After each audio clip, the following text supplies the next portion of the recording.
Nueva concentración para denunciar la desprotección frente a la pandemia del personal de la sanidad pública en Granada tras la muerte de una trabajadora del Hospital Virgen de las Nieves.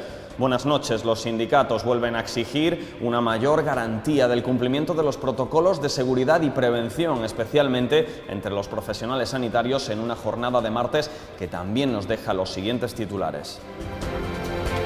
Esta mañana ha tenido lugar un nuevo terremoto con epicentro en Santa Fe. Durante la madrugada se han registrado más de una docena de réplicas. La Fundación Francisco Ayala dona a las bibliotecas municipales la obra completa del autor granadino, compuesta por 7 volúmenes y 10.000 páginas. Educación y Deporte invierten más de 4 millones de euros del Fondo de Emergencia Social FES contra el COVID-19 en mejoras en 114 centros docentes.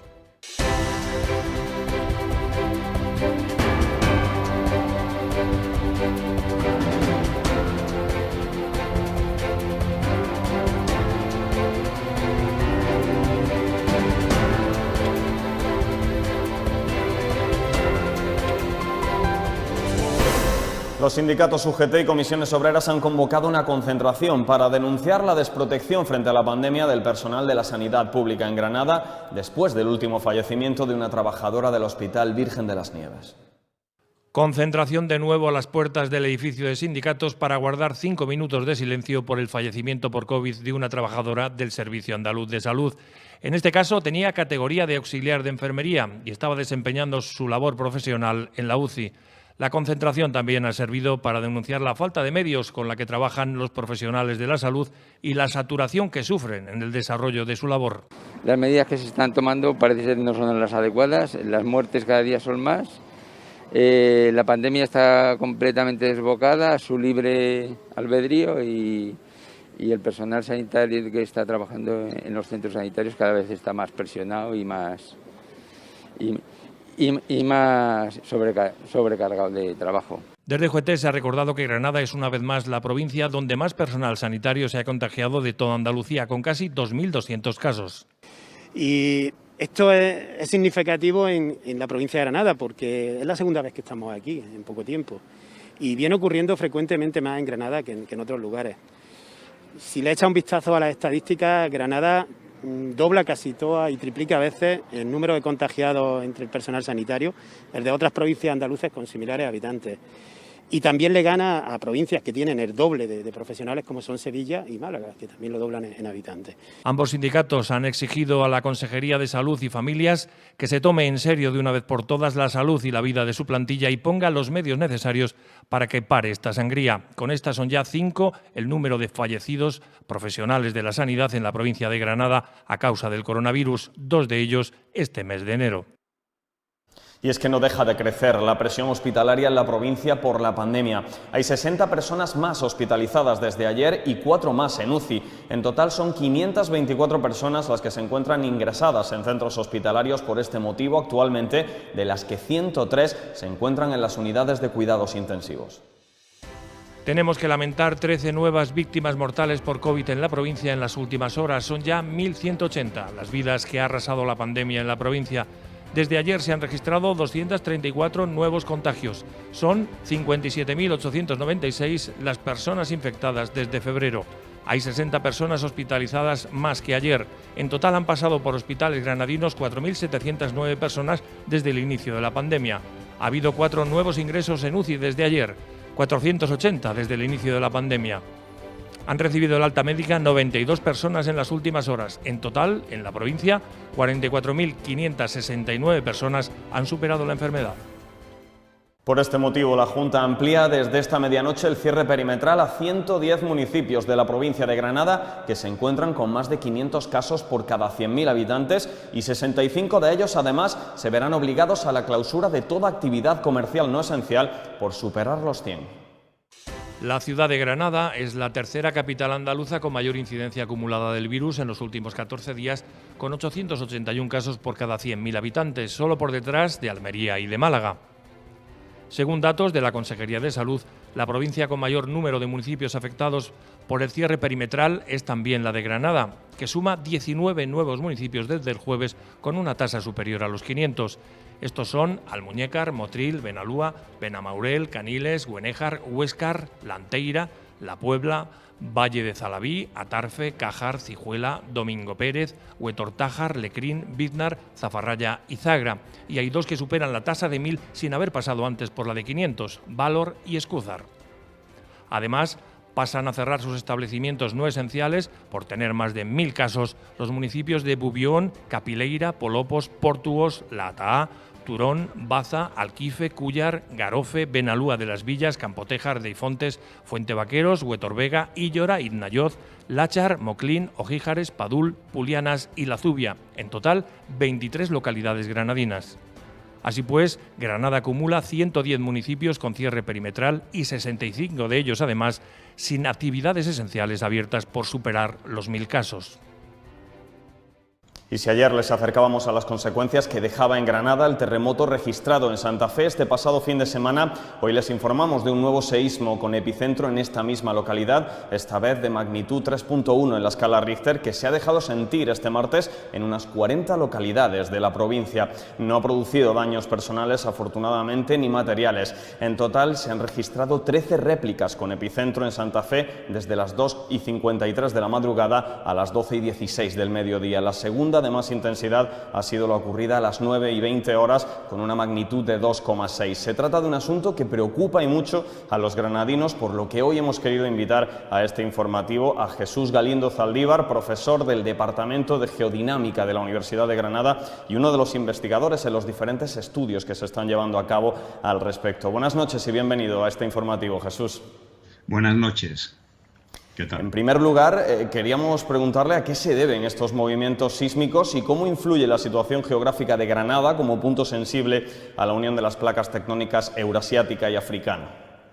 Pues estos movimientos sísmicos es la deformación y la colisión que se produce progresiva entre Eurasia y África. Hace 10 millones de años no existía la cordillera bética y la cordillera bética ha ido ascendiendo poco a poco debido a esa colisión que no ha finalmente formado el relieve actual. Y dentro de ese relieve pues hay zonas que se elevan más, como en este caso pues todas las sierras que tenemos en el entorno de Granada, entre ellas Sierra Nevada, que es la más alta, Sierra Elvira, y hay otras zonas que se elevan a menor velocidad, como la Vega de Granada. Y el cambio entre unas y otras y la zona de contacto entre unas y otras es la que finalmente pues hay una serie de fallas que siguen siendo activas y son las que nos producen la sismicidad. ¿Las placas se acercan entre 4 y 5 milímetros al año, puede ser?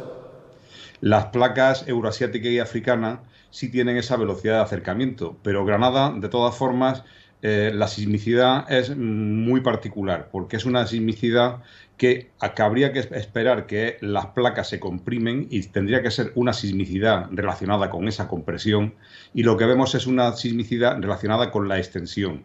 La elevación de la cordillera hace que esa parte superior de la corteza pues se desestabilice, se extienda, y entonces es una sismicidad muy particular que ha sido siempre un enigma pues para muchos geólogos que hemos trabajado en esta zona. Hablamos de lo particular del caso de Granada. ¿Qué zonas de la provincia son más sensibles o están más expuestas a sufrir las consecuencias de este tipo de terremotos?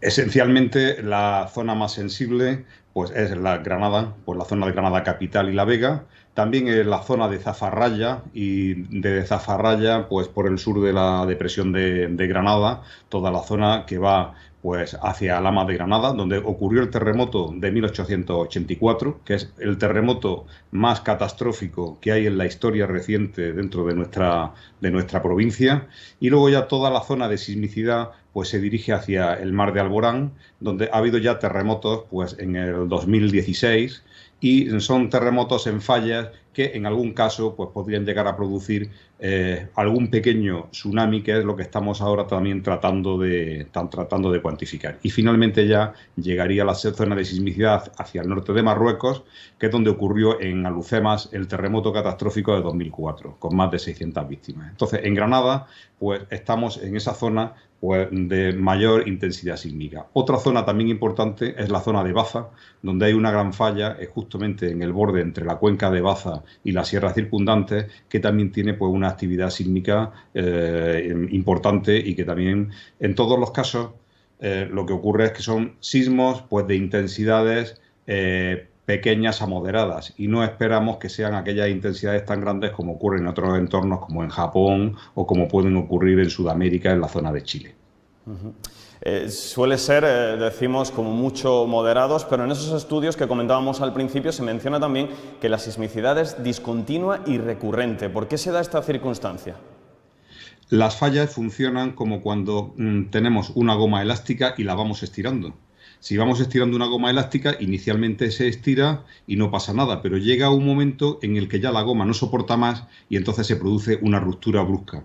Las fallas y el terreno funcionan igual. Entonces se va acumulando progresivamente las deformaciones y una vez que se acumulan esas deformaciones hay un momento en el que el terreno ya no soporta más esas deformaciones y empiezan a ocurrir los terremotos. Primero ocurre en una falla y esas fallas van desestabilizando las fallas vecinas y por eso tenemos una serie sísmica que empieza, que tiene numerosos terremotos y que finalmente termina, hasta que de nuevo vuelve a acumularse en otro periodo pues toda esa deformación. Entonces, por eso tenemos a veces periodos con mayor sismicidad, que es cuando nos acordamos de que los terremotos existen, y luego ya hay periodos de calma donde en general pues se tiende a olvidar pues este riesgo geológico al que siempre estamos expuestos. Jesús, ¿hay peligro real de que en un espacio corto de tiempo se produzcan episodios de mayor intensidad y mayor magnitud? Para que se produzcan terremotos importantes se necesita la existencia de fallas importantes y de gran trazado. Afortunadamente, en la zona en la que estamos hay numerosas fallas pues de tamaño que suele ser hasta kilométrico, de varios kilómetros, incluso hasta una decena de kilómetros, pero no hay fallas tan importantes como en la zona de subducción, lo que ha ocurrido en Chile o lo que ha ocurrido en Sumatra, y entonces los terremotos siempre serán de magnitudes pequeñas a moderadas, y no cabe esperar que haya terremotos de gran magnitud. Con lo cual siempre pues estaremos en una zona donde tendremos numerosas series que nos van relajando esa energía asociada a la colisión entre Eurasia y África, pero no esperamos que haya terremotos de magnitud superior a 6 o 6 y poco. Esperemos que sí, hablamos de esos episodios sísmicos de intensidad moderada, pero ¿en qué punto de esa escala de Richter habría que empezar a preocuparse por las consecuencias que puede traer ese terremoto?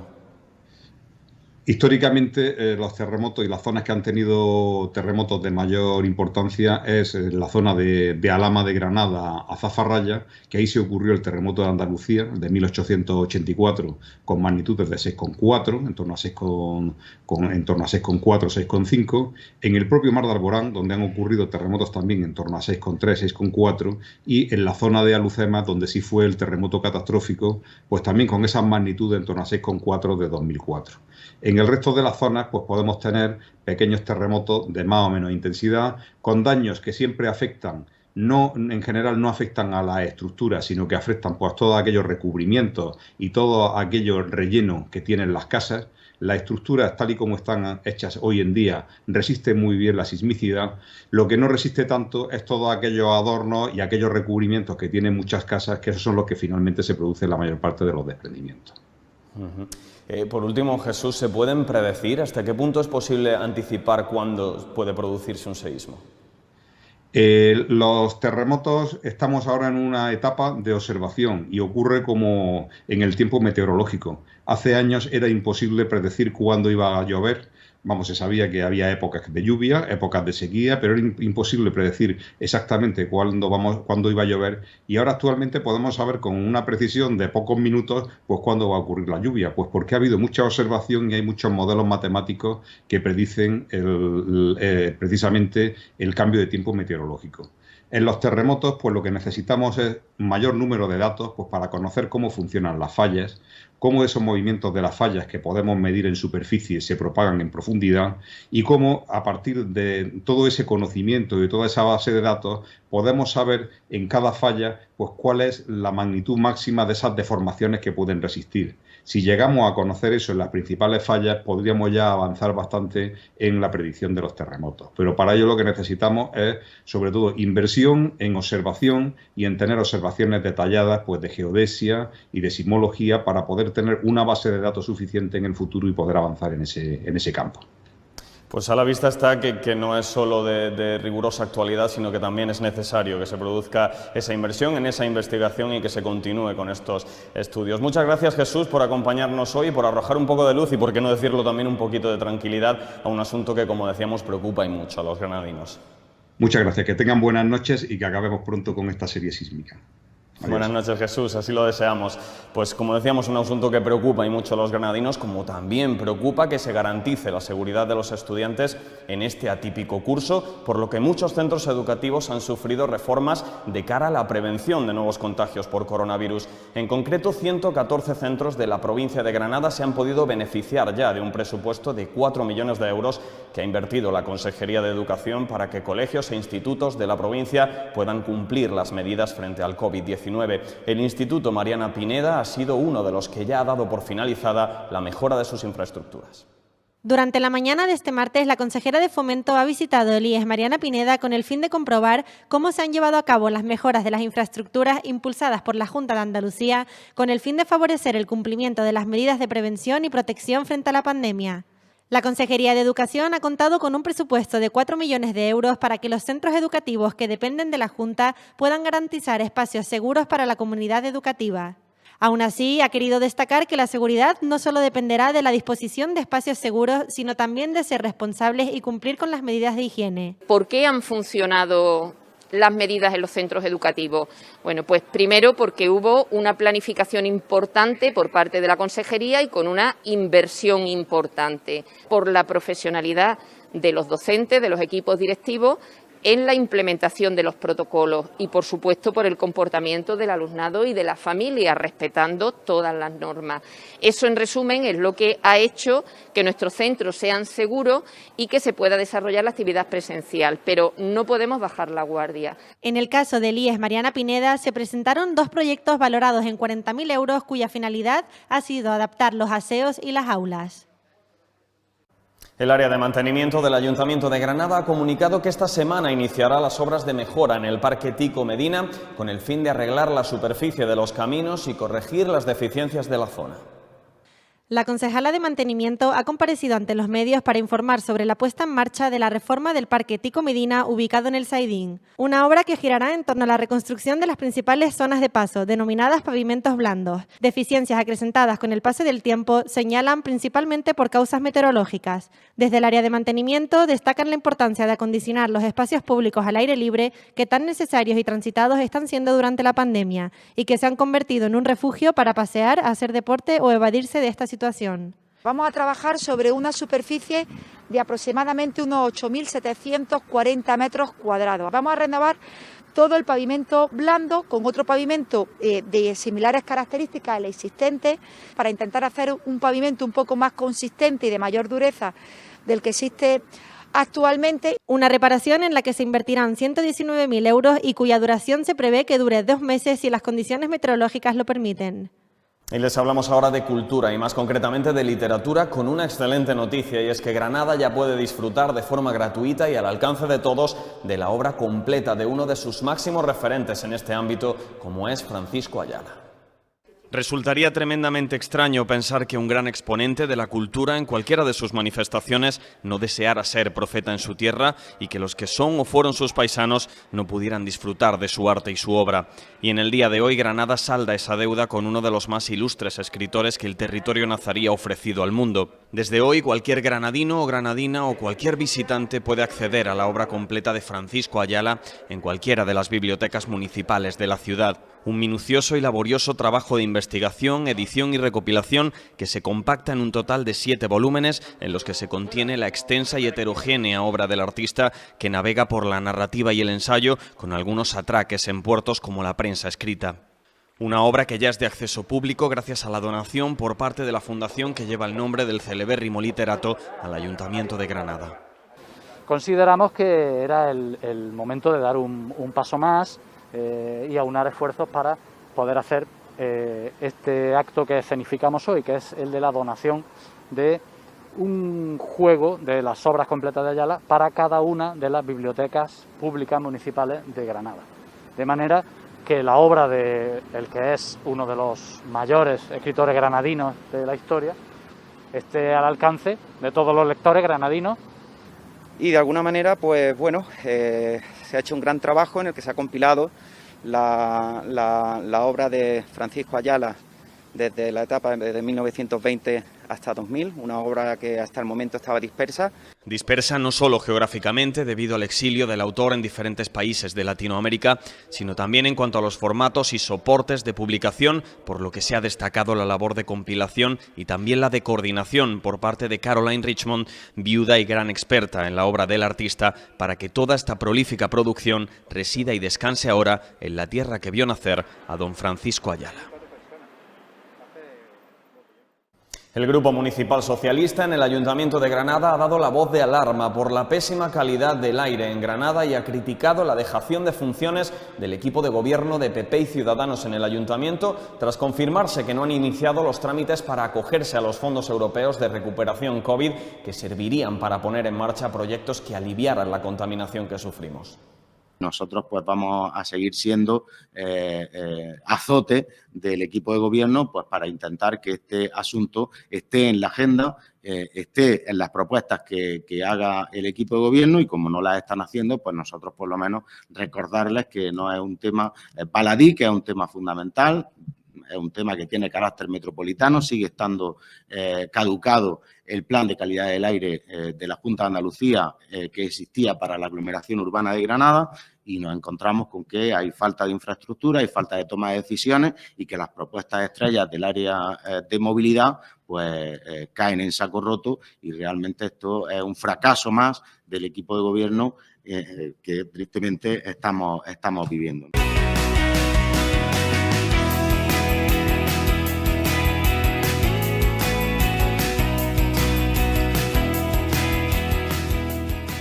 El miércoles por la tarde se esperan cielos poco nubosos en el litoral y cubiertos en el interior, abriéndose claros en general por la tarde con intervalos de nubes altas. Brumas y nieblas matinales en el interior. Temperaturas mínimas localmente en descenso en el interior, sin cambios en el resto. Máximas en ascenso llegarán a 21 grados en Motril, 20 en la capital, 19 en Loja y 17 en Baza. Vientos variables flojos.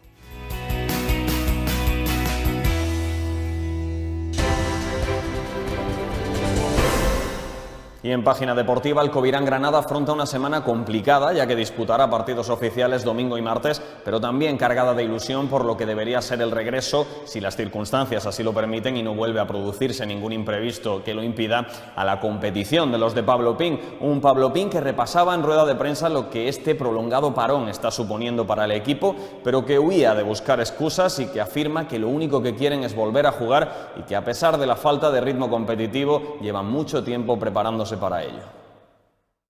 Sí, se notará seguro yo creo que se notará sobre todo en el primer partido, en el partido de Canoe y bueno, hemos intentado durante estas semanas pues simular ciertas situaciones, pero por mucho que simulen no es la realidad 100%, ¿no? La competición te da chispa, te da una adrenalina ahí especial que hace que estés mucho más alerta, ¿no? Y ese sentido, ¿no? Esa alerta no la tenemos desde que jugamos en Huesca. Entonces, bueno, es lo que más estamos insistiendo. Yo veo que el equipo físicamente se encuentra bien, hemos recuperado a todo el mundo, hay buen ambiente. Ahora el tema mental es muy importante, ¿no? Porque hay que estar conectados. Y se lo decía la semana pasada, es muy importante que, aunque juguemos o no juguemos, no nos desconectemos, ¿no? Porque al final la sensación de la competición te hace crecer, te hace estar alerta y eso tenemos que intentar no perderlo, ¿no?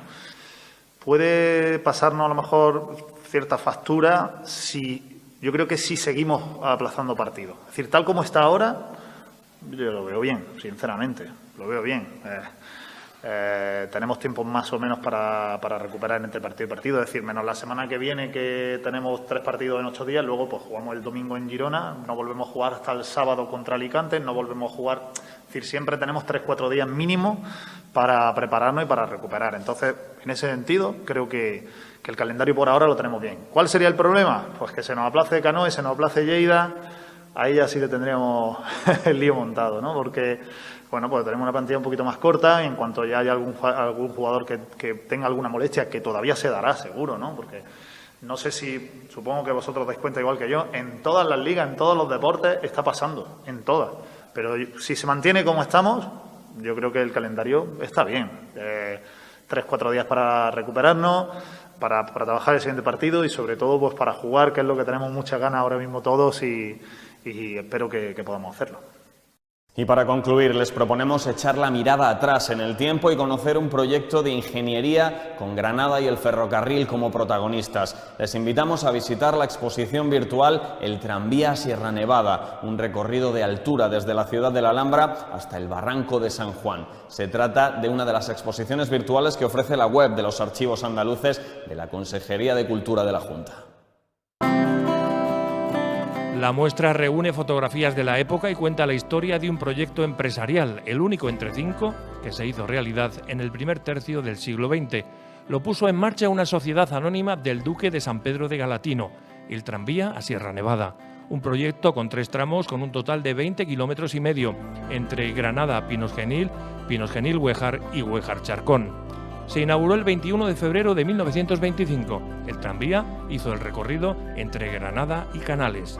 5 meses después, el tranvía llegaba a la estación de Huéjar Sierra, alcanzando los 1.500 metros de altitud y atravesando 14 túneles y 21 puentes. En 1928, el tranvía llega a la estación de Maitena, desde donde se subía al Hotel del Duque en coche de caballos. El proyecto inicial, hasta el Charcón y la construcción de un teleférico nunca llegaron a finiquitarse. El tranvía nunca fue rentable y la compañía fue incautada por el Estado en julio de 1931 por problemas laborales. El tranvía de Sierra Nevada fue un formidable proyecto, algo romántico, eso sí. Sus vagones llevaron y trajeron las ilusiones de montañeros granadinos durante casi 50 años. La construcción del pantano de Canales supondría su fin. El último viaje se realizó el 19 de enero de 1974.